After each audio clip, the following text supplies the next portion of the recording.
Most people read the Book of Proverbs the way they collect pretty quotes for captions, wall art, or spiritual posts. But Proverbs wasn't written to stir emotions. Proverbs was written to correct behavior. And that's the exact problem for a lot of people today. They want God's promises, they want the results of wisdom, they want prosperity, protection, honor, stability, but they refuse to abandon attitudes the Bible openly condemns. Proverbs is direct, practical, and honestly, sometimes uncomfortable. It doesn't soften truth. It doesn't romanticize mistakes. It doesn't spiritualize irresponsibility. Solomon wrote Proverbs with a clear goal: to know wisdom and instruction, to understand words of insight. Proverbs 1:2. In other words, this isn't about knowing verses.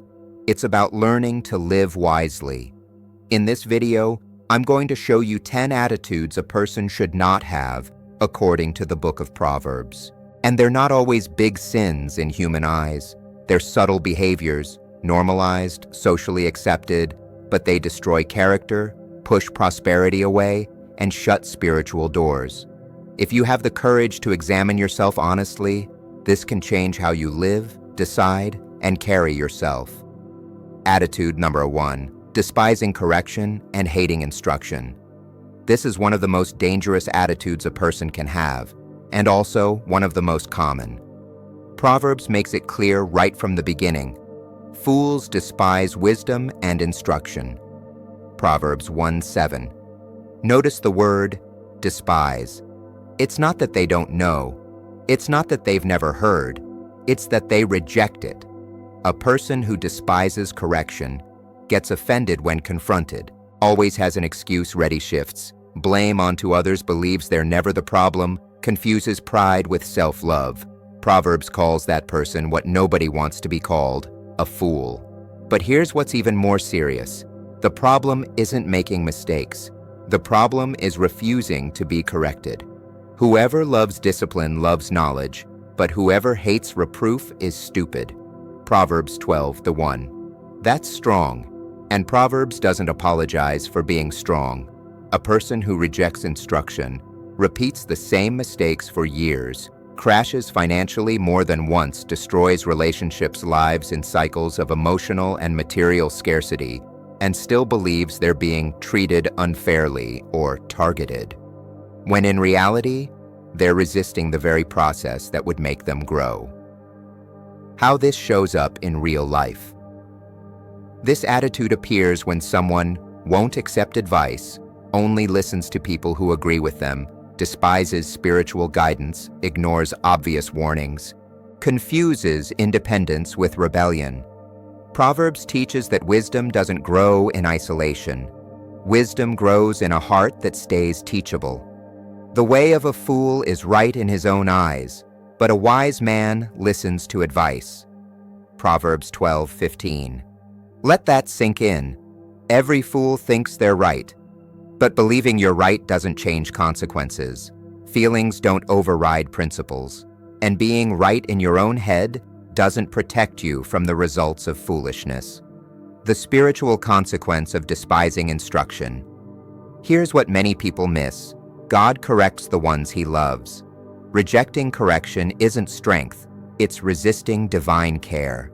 Whoever ignores reproof despises himself. Proverbs 15:32. Meaning, when you reject instruction, you're not rejecting people. You're rejecting the process that could preserve your life. A lot of people pray for growth, but get rebellious the moment God sends correction through someone. They want a harvest, but refuse alignment. Type this in the comments. Honestly, in what area of my life have I resisted correction? Don't write it to answer me. Write it to face the truth. Attitude number 2. Talking too much and not controlling your tongue. If there's one area where most people sabotage themselves every single day, it's this: the tongue. Proverbs talks about money, character, work, relationships, honor. But no topic comes up more than the power of words, and that's not an accident. Where words are many, sin is not absent, but he who restrains his lips is wise. Proverbs 10:19. Notice, the problem isn't only what you say, it's also how much you say. Talking too much isn't intelligence. It's not authority. It's not being real. According to Proverbs, talking too much often reveals a lack of self-control. The lie that talking is just expressing yourself. People say things like, "I just say what I think." "I'd rather be honest than fake." "I don't hold anything in." But Proverbs dismantles that mindset. A fool gives full vent to his anger, but a wise man keeps it back. Proverbs 29:11. Maturity isn't saying everything you feel. Maturity is knowing what should be said, when to say it, and when to stay quiet. A person who talks too much, exposes themselves unnecessarily, reveals plans too early, creates avoidable conflict, loses authority, hands emotional power to others. And the worst part? They think they're being authentic when they're actually being reckless. Proverbs doesn't teach passive silence, it teaches discernment. There's a massive difference between staying silent out of fear and staying silent out of wisdom. Even a fool who keeps silent is considered wise. Proverbs 17:28. That verse is almost ironic and deeply revealing. It teaches, words shape reputations. Silence preserves authority. Unnecessary talking reveals more than it should. Many people lose respect not because of what they do, but because of what they say without a filter. How this destroys relationships and future. A perverse man stirs up conflict, and a gossip separates close friends. Proverbs 16:28. Talking too much often turns into comments that land wrong, concern, that becomes gossip exposing private matters, quick judgment words you can't take back. And here's a hard truth. Nobody fully trusts someone who can't guard their words.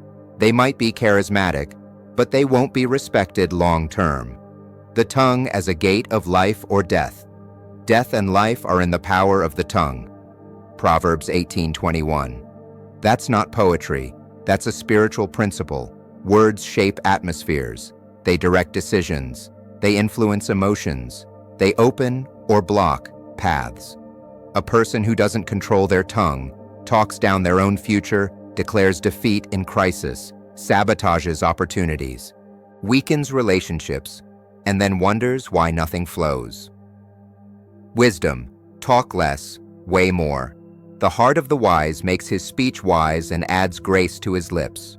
Proverbs 16:23. A wise person thinks before speaking, evaluates consequences, reads the room, respects timing, chooses words with intention. Silence here isn't weakness, it's self-government. Answer in the comments. Is my biggest struggle talking too much or staying silent at the wrong time? This isn't for public exposure, it's for self-control. Attitude. 3. Walking with the wrong people and normalizing bad influences. One of the biggest illusions people believe is this: I know who I am, nobody influences me. Proverbs completely destroys that idea. In biblical wisdom, nobody is neutral around their environment. Either you're being shaped or you're being drained.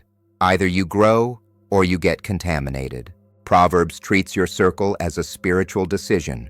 Whoever walks with the wise becomes wise, but the companion of fools will suffer harm. Proverbs 13:20. It doesn't say might, it says will. The mistake of thinking your company doesn't affect your destiny. People choose friends based on emotional comfort history, old bonds, fear of upsetting them, convenience, but loyalty without wisdom becomes a trap. Do not associate with a man given to anger, lest you learn his ways and entangle yourself. Proverbs 22:24-25. Behaviors get learned through proximity. At first you don't copy them, then you tolerate it, then it becomes normal, then one day, it's part of you. Wrong company isn't only bad people. This is critical. Wrong influences aren't only violent or openly immoral people. According to Proverbs, they can also be people with no reverence for God, chronic complainers, conformists, mockers of discipline, people who despise principles, people who ridicule faith, responsibility, effort. Drive out the mocker, and conflict goes too. Proverbs 22:10. Mockers don't build, they corrode. They laugh at people who try to change. They discourage growth. They poison the atmosphere. The direct impact of your environment on prosperity. Prosperity isn't just about work, it's also about atmosphere. The soul of the diligent will be made prosperous. Proverbs 13:4.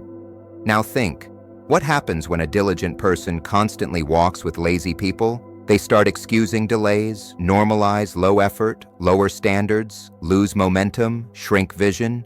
Your environment eventually redefines what you call normal. But I just want to help them. That's one of the most common and dangerous justifications. Helping isn't the same as blending. Loving isn't the same as submitting to influence. The righteous choose their friends carefully. Proverbs 12:26. Choosing requires courage. Not everyone can walk with you, even if you love them. Spiritual consequence of ignoring this principle. When someone insists on wrong environments, they drift from principles, lose spiritual sensitivity, start justifying compromises, weaken discipline, sabotage their future. Then they ask, why am I stuck? Why doesn't my life flow? Why do I keep ending up back here? Proverbs' answer is simple. Wrong environment, wrong results. Type this for yourself. What environments do I need to leave so I can grow? Don't mention names. Mention decisions. Attitude. 4. Laziness, procrastination, and lack of discipline. If there's one attitude Proverbs condemns repeatedly without softening its words, it's laziness. And laziness isn't only not working. In Proverbs, laziness is postponing what must be done, dodging responsibility, avoiding necessary effort. How long will you lie there, O sluggard? Proverbs 6:9. That's not only about physical sleep, it's about a mindset, a life stuck in delay. The deception of procrastination disguised as spirituality. Many people don't call themselves lazy. They say, I'm praying about it. I'm waiting for the right time. I'm analyzing. I need confirmation. But Proverbs is clear. Sometimes acting is obedience. The plans of the diligent lead to abundance. Proverbs 21:5. Not the impulsive, the diligent. Most procrastination isn't wisdom. It's fear disguised as caution. The ant lesson, God's standard for discipline. Go to the ant, consider her ways, and be wise. Proverbs 6:6. The ant has no boss, gets no orders, isn't pressured, isn't monitored, and still works, prepares, builds. Proverbs is basically saying, if an insect can organize without external motivation, why can't you? How laziness destroys prosperity little by little, a little sleep, and poverty will come on you like a thief. Proverbs 6:10-11. Notice, a little. Small negligence compounds. Laziness causes missed deadlines, missed opportunities, lost consistency, lost credibility. Then people blame the government, economy, past, circumstances. But Proverbs points to behavior. Discipline isn't talent, it's a daily decision. The desire of the sluggard kills him, for his hands refuse to labor. Proverbs 21:25. He has dreams, he wants outcomes, but won't execute. Dreams without discipline become chronic frustration. Discipline and honor. Whoever is slack in his work is brother to him who destroys. Proverbs 18:9. Negligence isn't neutral, it partners with loss. God honors those who steward what they receive, not those who bury talents waiting for a miracle. Answer honestly, what have I been postponing that I should have already done? Don't spiritualize it. Don't justify it. Just identify it. Attitude. 5. Pride, arrogance, and self-sufficiency. Downfall. Spiritual resistance. Loss of favor. If there's one attitude Proverbs treats like a guaranteed announcement of downfall, it's pride. Pride usually doesn't enter loudly. It settles in slowly, subtly, almost invisibly. Pride goes before destruction, and a haughty spirit before a fall. Proverbs 16:18. Not might, will. Every major fall was preceded by unaddressed pride. Pride disguised as confidence. People confuse. Faith with presumption, confidence with arrogance, healthy self-worth with self-sufficiency. The arrogant stir up conflict, but those who trust in the Lord prosper. Proverbs 28:25. Pride breeds conflict. Trust in God produces prosperity. A proud person won't ask for help, rejects correction, won't admit wrong, despises counsel, believes they always know more, and ends up colliding with reality. Self-sufficiency, the most dangerous pride. I don't need anyone. I can handle it alone. I already know. There is a way that seems right to a man, but its end is death. Proverbs 14:12. That's not ignorance, that's overconfidence. God resists the proud. He mocks mockers but gives grace to the humble. Proverbs 3:34. Humility attracts grace. Pride attracts resistance. God doesn't abandon people. The proud step out of the covering. Pride and relationship loss. By pride comes nothing but strife. Proverbs 13:10. Relationships often break not from lack of love, but from excess ego. Humility, the door to honor. Riches and honor and life are the reward of humility and the fear of the Lord. Proverbs 22:4. Humility comes first, honor follows. Type honestly, in what area do I need to be more humble? Not to shame yourself, but to realign. Attitude number 6. Dishonesty, lying and lack of integrity. Character, justice, broken trust, plus spiritual consequences. Proverbs treats integrity as the foundation of a stable life, not a nice trait, not an optional virtue, a structure. When a man gains treasure by a lying tongue, it's a fleeting vapor and a deadly trap. Proverbs 21:6. Dishonest gain doesn't protect, doesn't bring peace. It may impress briefly, but carries destruction inside it. The lie of necessary lying people call themselves adaptable, strategic, practical, realistic. They lie to avoid conflict, gain advantage, protect image. But Proverbs doesn't minimize it. Lying lips are an abomination to the Lord. Proverbs 12:22. That reveals something spiritual. Lying breaks alignment with God. Integrity isn't perfection, it's consistency. Integrity is owning mistakes, correcting course, keeping your word, aligning, talk with action. Whoever walks in integrity walks securely. Proverbs 10:9. Integrity brings security. Dishonesty brings fear of exposure. False scales, dishonesty disguised as business. False scales are an abomination to the Lord. Proverbs 11:1. Today it looks like promises you won't keep, deceptive pricing, unclear contracts, manipulation, hiding truth. Culture may normalize it, God doesn't approve it. Dishonesty closes spiritual doors. Better is a little with righteousness than great revenues with injustice. Proverbs 16:8. Slow growth with truth beats fast growth built on lies. Integrity becomes a legacy.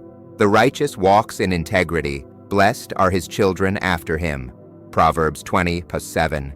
Integrity protects generations. Lies feel like shortcuts today, but charge interest tomorrow. Write this for yourself. Is there any area where I need to align truth and practice? Not for condemnation, for correction before collapse. Attitude. 7. Anger, impulsiveness, and lack of emotional control. Proverbs makes this clear. Strength isn't exploding. Strength is governing yourself. In a world that normalizes public reactions and instant clapbacks, Proverbs sets a higher standard. Self-control as wisdom. Whoever is slow to anger has great understanding. Proverbs 14:29.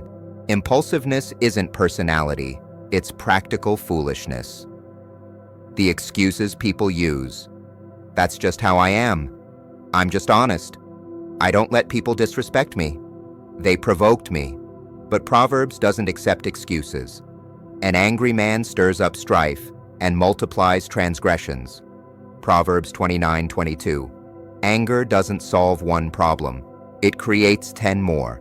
Justice versus impulse. Better to rule your spirit than to take a city. Proverbs 16:32. Internal battles are harder than external ones. Exploding is easy. Holding yourself is power. Impulsiveness leads to poor decisions. The one who is hasty ends in poverty.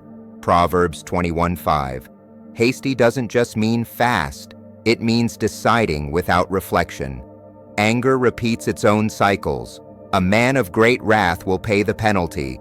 You'll have to rescue him again. Proverbs 19:19. If you refuse self-government, you repeat the same pain. Self-control is conscious government. The prudent sees danger and hides himself. Proverbs 22:3. Self-control isn't emotional suppression. It's wise leadership over your inner world. Type honestly, what emotion has been governing my decisions lately? Naming it is the first step to governing it. Attitude. 8. Envy, comparison, and constantly watching other people's lives. Few attitudes corrode the soul like envy, and few are as normalized as comparison. A peaceful heart gives life, but envy rots the bones. Proverbs 14:30. Envy doesn't only hurt emotions, it poisons your inner structure. Comparison motivates me. No, it drains you. Comparison steals joy, distorts perception, creates chronic dissatisfaction, weakens gratitude, fuels unnecessary competition.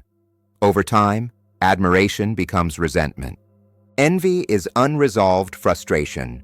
Do not envy evil men. Proverbs 24:1. Envy grows when you stare at someone's results, ignore their process, devalue your pace, abandon your assignment. Comparison is spiritual distraction. Without peace, prosperity becomes a burden. Better a meal of vegetables with love. Proverbs 15:17. External growth with internal chaos is a prison. God's blessing doesn't add sorrow. The blessing of the Lord makes rich, and he adds no sorrow with it. Proverbs 10:22. What comes from God produces peace, stability, gratitude. Write truthfully, what do I need to stop comparing so I can have peace again? Comparison steals focus. Focus restores destiny. Attitude. Number 9. Talking bad about others, gossip and slander. Proverbs treats the tongue not just as communication, but as a spiritual weapon. And one of the most destructive ways to use it is gossip. The gossip reveals secrets, but a faithful person keeps confidence. Proverbs 11:13. Gossip isn't just information, it's broken trust. A gossip separates close friends. Proverbs 16:28. Gossip breaks alliances, destroys trust, contaminates atmospheres, makes you unsafe to wise people, because the person who talks about others to you will talk about you to others. Gossip weakens your spiritual life. His words are like scorching fire. Proverbs 16:27. Words create atmospheres. If you constantly speak against people, you lose sensitivity, normalize sin, and start justifying yourself. Wisdom knows when to be quiet. Whoever covers an offense seeks love, but whoever repeats a matter separates friends. Proverbs 17:9. Not everything you know should be said. Not everything true needs to be repeated. Not everything you hear should circulate. Type this honestly. Who do I need to stop talking about? Not for exposure, for restored honor. Attitude. 10. Despising God, ignoring the fear of the Lord, and living without spiritual direction. If everything before was serious, this is the root. Proverbs doesn't start with work, money, words, or relationships. It starts with a spiritual foundation. The fear of the Lord is the beginning of wisdom. Proverbs 1:7. Beginning means foundation, not optional, not for religious people, the base. Without the fear of the Lord, everything else becomes unstable. What the fear of the Lord is and isn't, it isn't. Irrational fear, empty religion, fanaticism, constant guilt. It is reverence, awareness of boundaries, respect for God's principles, integrity between faith and life. The fear of the Lord is to hate evil. Proverbs 8:13. Living without fear is living without direction. Without spiritual alignment, a person decides by emotion, chooses easy paths, rejects limits, ignores consequences. There is a way that seems right. Proverbs 16:25. You can move and still walk in circles. Without God, Proverbs becomes moralism. Without God, Proverbs is good advice. With God, Proverbs becomes a life manual. Trust in the Lord with all your heart. Do not lean on your own understanding. Proverbs 3:5. Spiritual self-sufficiency is the final mistake. Believing you can live right while rejecting the Creator of life. Type with reverence, I choose to live in the fear of the Lord. Not as a pretty phrase, as a life posture. Today you heard 10 attitudes Proverbs warns us not to have. Not to accuse you, not to condemn you, but to realign you. Proverbs wasn't written for perfect people. It was written for teachable people. Teach a wise man, and he will be wiser still. Proverbs 9:9. The question isn't, do I make mistakes? Everybody does. The real question is, am I willing to be corrected? When you choose wisdom, character gets refined, decisions get sharper, and paths get straighter. If this spoke to you, type in the comments, I choose wisdom. Subscribe for more principles that align faith, character, and real life. Because here, we don't speak to impress, we speak to transform.